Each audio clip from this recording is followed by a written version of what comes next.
Hey everybody, welcome to the Jacobson Building here at Iowa State. It's National Signing Day 2015. My name's Chris Williams, joined by Rob Gray. We're sitting here actually looking at a snowy Jack Trice Stadium right now. Rob, Iowa State just getting ready to announce its 2015 recruiting class. I think that, well, one, I think most educated fans watching this know that it's going to be 2-3 years down the road before we know how this little piece of paper in front of me is going to turn out. But all things considered, the recruiting class after a disappointing season got a little rough, lost some guys. But I think all in all, when I look at this group, Paul Rhoads' staff really recovered nicely, especially in the last week.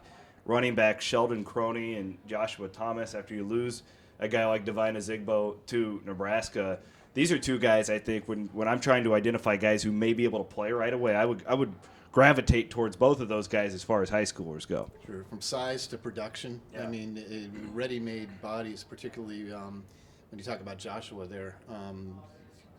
He says he can, he looks like a guy that can either power away from you or power over you. So that's huge. And then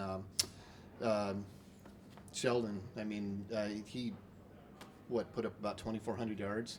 I mean, scored how many touchdowns? In the neighborhood of 30 or something. And in Bakersfield. I mean, those are two productive guys, and you can't recover really better than that. Given I know Azigbo was a tough situation with Nebraska coming in and plucking him away, but those guys definitely look like guys that could come in and challenge right away with the Mike Warrens and that redshirted last year to give him a pretty solid backfield after Aaron Wimberly and who else isn't there anymore. Yeah, and sounds like that's going to be Devondre Neely. As the time we're recording this, it hasn't been announced yet, but we'll keep you updated all afternoon and evening long, of course, at CycloneFanatic.com. I want to look down this list. Of course, there's the junior college guys. I'm going to be writing today, Rob, about guys who I think can get on the field and play next year. The junior college guys are going to be on that list. But I wrote about him yesterday, and I don't want to overdo it, but the more I learn about Hakeem Butler, the 6'6" wide receiver out of Texas, the more intrigued I am. The Harrison twins at Kentucky, his first cousins. He actually grew up with those guys. This is a guy who I think Iowa State really got a steal with. I mean, he's a 6 foot, like a legit 6'6", 215. If you watch his video, this is a guy who, if you would just watch it, not know his offer list, you would look at him, I think, and go, wow, that kid's really good.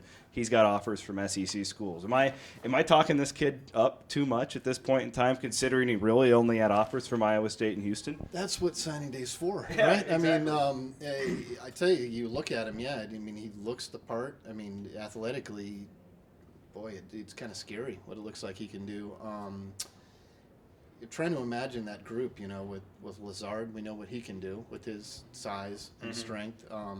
Montgomery, it's not a small guy by any means, and he was very productive, particularly later in the season. And then Quentin Bundridge, let's not forget about him. So, I mean, gosh, do you ever consider playing Bundridge out of the slot on occasion? I mean, he's quick as well as fast. We saw his breakaway speed throughout his career. So, I mean, that could be a scary group. Now, granted, we are talking about a guy who's yet to set foot on campus, but I mean, what is tape don't lie. In this case, you hope. Now, how well does he pick up the offense? How well does he get into the system? Is he the right fit? That's to be determined. But you can't. It's very exciting to see, his highlights and everything. Well, the overview of this class, the one thing that stands out to me are body type. You're seeing guys, and I think that's been the case the last couple of years. The way they've recruited here. You're seeing fewer and fewer of the guys who you're going to have to pack on 40 pounds.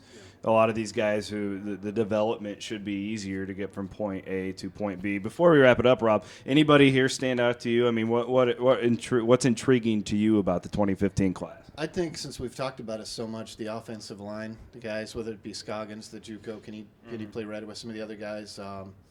JP, so that's Filbert. Can he come in and start at left tackle like he believes he can? And then you've got guys like Meeker, Good Jones, in-state kids that have ton of upside and look to be body ready already.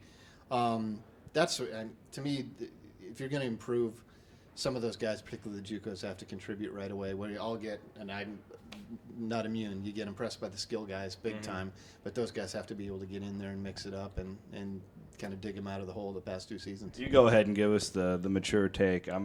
I'll keep touting the skill guys because that's what I do. He's Rob Gray. I'm Chris Williams. Plenty more coverage coming up later today, all day tomorrow as well from National Signing Day. So long, everybody.